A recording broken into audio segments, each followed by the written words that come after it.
That's right guys, a brand new Call of Duty Advanced Warfare trailer with a multiplayer teaser at the end of it, which actually shows off some gameplay, which is insane. So much to show off within this video. If you want to find out even more, I'm going to be talking a lot about the multiplayer snippet and some of the new things included within this trailer afterwards, so make sure you're watching the whole of the video. I did mention just a few days ago, in fact, that we're going to be getting some multiplayer details very, very soon at Gamescom, believe it or not, and that has been confirmed within this video.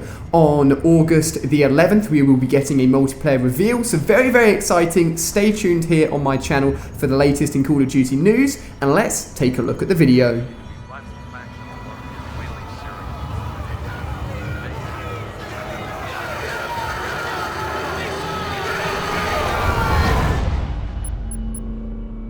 It was the first global terrorist attack in history. They struck nuclear reactors on 5 continents simultaneously. And in an instant, threw our world into chaos.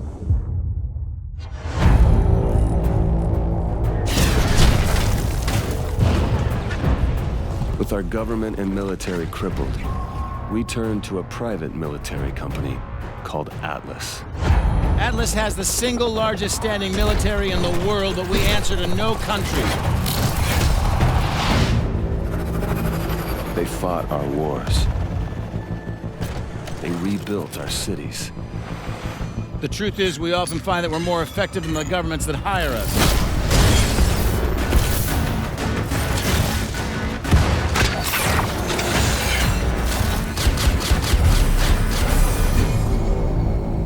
We gave them an immense amount of responsibility, and with that, an immense amount of power. We are going in. An operation on foreign sovereign soil, it would be an act of war without congressional approval. Atlas is an internationally registered private company. We don't need Congress.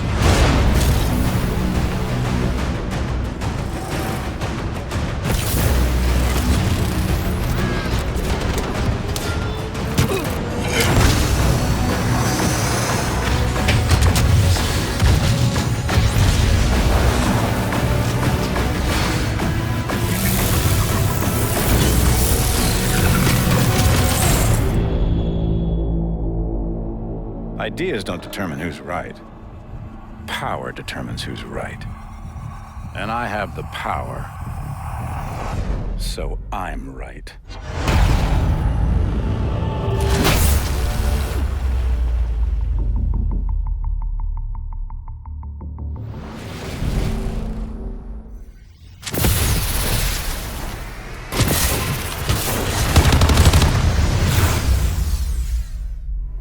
Wow, so that has to be the best Advanced Warfare trailer we've seen so far. Really gives you a good idea of what the single player experience is going to be like, giving us even more immersion, an even bigger look into the storyline, and then of course the epic multiplayer teaser. I do apologise for my microphone quality. I'm actually recording elsewhere at the moment rather than my usual setup, but wanted to bring you guys this video nonetheless. So having a look at some of the single player footage, I just want to highlight some of the abilities that are unique to this Call of Duty we haven't seen before. We get another look at a first person weapon there just before the grapple is used in action in a very, very awesome grappling effect as the player flies towards what looks to be the bridge and then goes over the edge into a third-person shot and shoots his weapon with what looks to be like some sort of swarm in the sky, similar to what we've seen within Black Ops 2. But the single player looks awesome. I, of course, will be doing a walkthrough here on my channel, and I'm going to be talking about the multiplayer, which we're going to be finding more about at Gamescom in just a few weeks' time, which is absolutely crazy.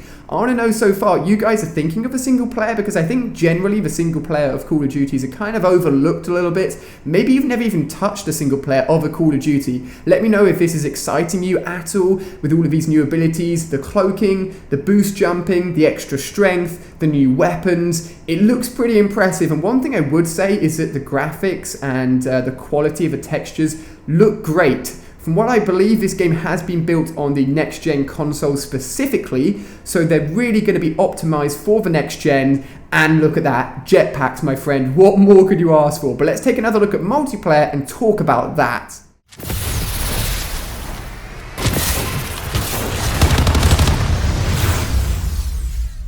So, multiplayer, what are you thinking of this short snippet so far? I'm going to go in depth and try and look at absolutely everything. First up, we actually see the jetpack, or the booster on the back of the exoskeleton in use in a way we've never seen before. We've only seen it being used in a directly sort of vertical manner to get up to a high position. Never have we seen it being used to go upwards, back and behind another player, almost in like a vertical flank maneuver, and it's very, very interesting. Maybe this means that the booster can be used in a very controlled fashion, so you can boost upwards and in any direction you wish, or maybe this is a unique sort of option for the booster so that yours doesn't go directly upwards. Yours, every time you press that booster button on your controller, will go up and backwards, and you can use it as a flanking maneuver. If you know there's someone behind you and you're sprinting in a direction, you could quickly activate that. You will suddenly go up in the sky, and then you'll be giving that enemy a big, big surprise. But let's move on to the next part, where we actually get to see the sort of boost in a linear fashion when you're actually on the ground in action. And this is a very cool third-person shot of it. To start off here, we get a very cool look at the red customized exoskeleton suit. We've seen the bronze pre-order bonus edition, and now this red edition, which makes me think that we're definitely going to be getting a lot of different customization options for your exoskeleton suit, which is not a bad thing at all. But once the boost has actually been implemented, the sort of quick maneuver, we can see it's a very short, precise movement. There seems to be little to no lag at all in terms of your character sort of repairing, or your character sort of getting used to the boost being used. Once that boost has been activated, you're still shooting, you're still in action. There's going to be very little negatives to it. Now, it didn't seem to have too much of a distance to it. It was more of a short and quick movement. But if you're in a 1 versus 1 gunfight, this is going to be a big, big game changer. If you can use this effectively and also shoot at other enemies that are boosting effectively, you're going to be one-upping the enemy in many, many ways, and I can't wait to give this a go. Next up, just after this, we get a look at sort of like a side-on shot at the weapon he's using. Looks to me to be like some sort of submachine gun with a silencer on it. So that's very cool. We haven't seen many weapons so far, but we do get to see a brand new weapon within this multiplayer snippet, which is absolutely awesome. So this is it, guys. So much to look at. I'm going to pause on this image for a long time because there's a lot to look at, guys. So let's start off in the top left-hand side of the screen for that mini-map. It's now a square, a fairly small square, and I like that. There's a big difference between the mini-map on Black Ops 2 and the mini-map on Call of Duty Ghosts. Black Ops 2 had a mini-map very similar to what we're seeing on screen here for Advanced Warfare. It was a square shape. It was fairly zoomed in, so you couldn't see too much on the map, which meant that it's almost like a sort of anti-camping technique, because in Ghosts you actually have a rectangular shape, and you can see a lot of the map on the mini-map, which means that you don't really want to run around and shoot your unsilenced weapon, because you're going to be appearing on a lot of people's mini-maps and you're going to be located very easily. I like the design of this mini-map so far. The only thing I would say is that the white triangles seem to blend in with the map a lot. I'm hoping that for the final release of the game, the triangles are of course color-coded for teammates, enemies, etc. To make it a little bit easier to look at. But notice how there's different shades of whites and grey to symbolize the height of the land, which means it makes it very easy to know which parts of the map are high and which part of the map is low.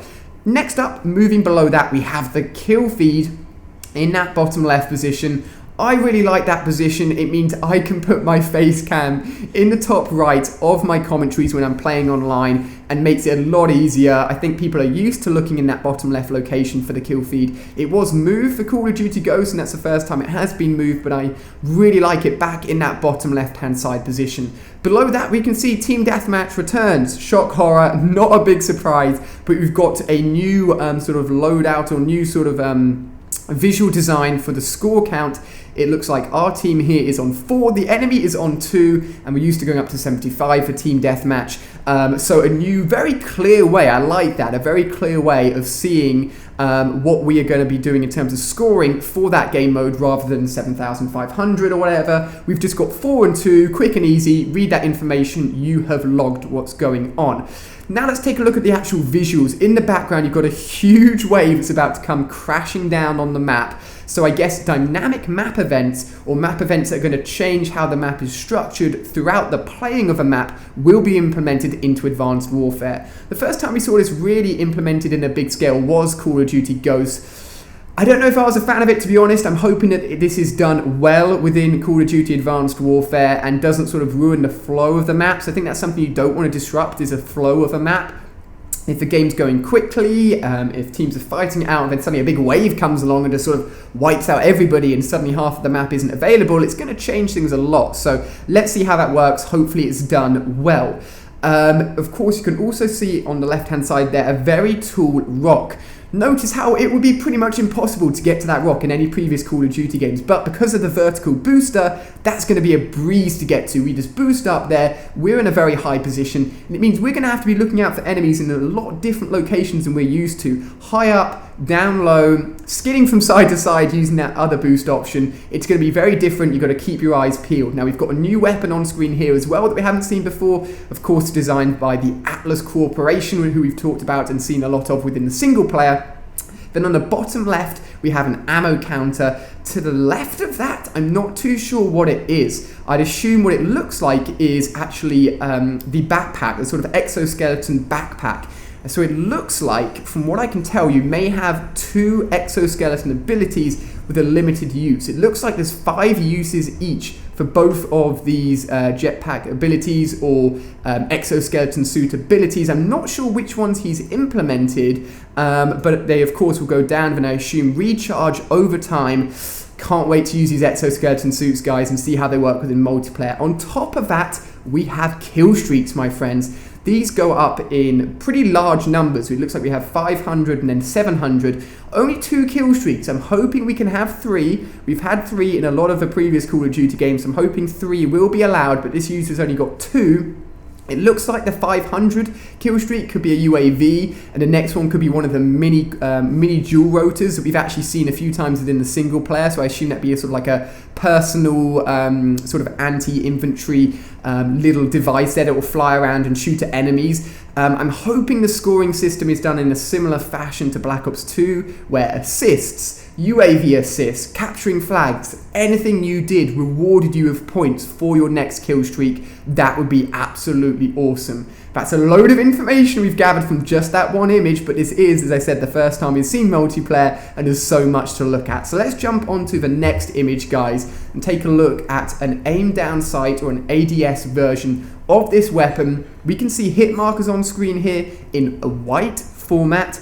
Seems to stand out pretty well. We then got the Skeet shooter achievement, I guess, and it looks like that was achieved through actually killing a player that was in mid-air. So I assume we're going to be getting lots of little bonuses from doing these little achievements while playing multiplayer. And then next up, we actually get to see that we got 100 points for actually killing that player. So it looks like the first kill streak will take around 5 kills, and then of course 700 around 7 kills, so 100 kills per player, kind of standard. Also on top of that, on the left, in the top left on the mini-map, notice how your triangle actually glows red when you're shooting, so you can be fully aware when you're appearing on the enemy's radar. So you know when you're being visible, and you know when you're being silent, of course, when you're not shooting or using a silencer. So it's a great way for you to have more knowledge about knowing what you're doing and how you're appearing to other players on that mini-map. And lastly, again looking at that mini-map, it looks like there are 8 players on it total. It did say Team Deathmatch, so I'd assume that some sort of ground war or at least larger player count mode will be available within Advanced Warfare. So if you guys like playing ground war and larger games, then that is great news for you guys. And lastly, I guess all I can say now is that 2 weeks time, guys, we're going to be getting the full multiplayer reveal for Advanced Warfare at Germany for Gamescom I cannot wait. Of course, I'm going to be at Gamescom, so I'll be bringing you guys the latest in information. Trust me, you do not want to miss out on my channel for this multiplayer reveal. It's going to be absolutely huge. Share this video with your friends, guys. Let them check it out. Let them see about all of this new multiplayer stuff and Advanced Warfare information. If you've enjoyed, smash that like button. Make sure you're subscribing for the latest information when Gamescom does happen. And I'll see you guys on another video.